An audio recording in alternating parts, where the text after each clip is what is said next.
The cafe went silent when the baby suddenly started screaming and pointing at a man sitting alone in the corner. Not crying, not laughing, pointing, again and again and again. The mother pulled her baby closer, embarrassed.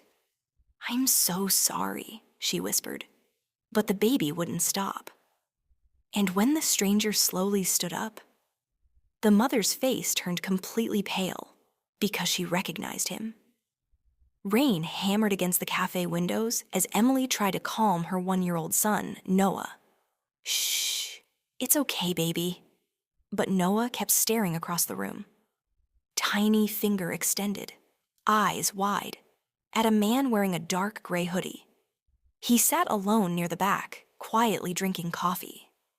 Every few seconds, Noah pointed again. Then suddenly, "Day!" The entire cafe looked over. Emily forced a nervous smile. "I'm really sorry." But the stranger froze.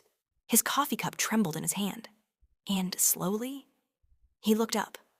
The moment Emily saw his face, her heart nearly stopped. Daniel. 5 years. 5 years since she had seen him. 5 years since her husband disappeared without warning. No goodbye, no explanation, nothing. She had searched everywhere, police reports, phone calls, hospitals. Eventually, everyone told her the same thing. He probably left. But Daniel now stood only a few feet away, alive, and staring directly at the baby. Noah smiled, then pointed again. "Da-da." Emily's breathing became shaky. "No," she whispered. Daniel looked devastated. "I didn't know," he said quietly. Tears instantly filled Emily's eyes. "You didn't know what?" People nearby stopped eating. The cafe had become completely silent. Daniel swallowed hard. "The day I disappeared, I was attacked." Emily stared at him in disbelief. "What?" "I lost my memory for almost 2 years." Her anger exploded instantly. "That's impossible." "I know how it sounds," he whispered. Nobody believed me either. He slowly pulled an old, damaged wallet from his pocket.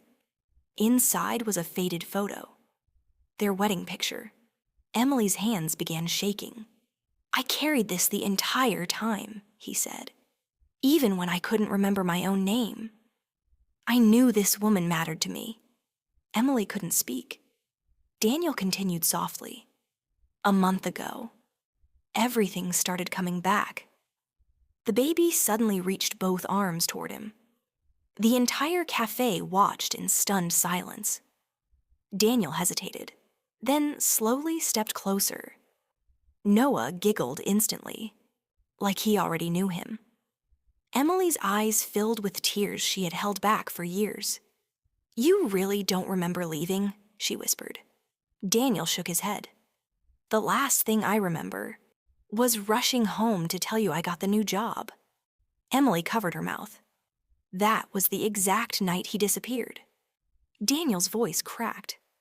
"When I finally remembered your name, I searched everywhere." He reached into his jacket pocket again, this time pulling out dozens of folded papers. Missing person articles, maps, old printed photos of Emily. "I never stopped trying to find you." Emily completely broke down crying. For years she hated him.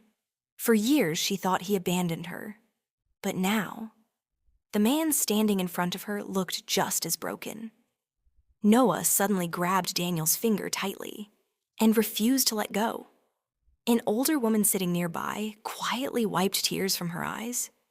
Even the barista looked emotional. Daniel knelt beside the baby carefully. "Hey, buddy," he whispered. Noah laughed, then rested his tiny head against Daniel's shoulder. Emily started crying even harder.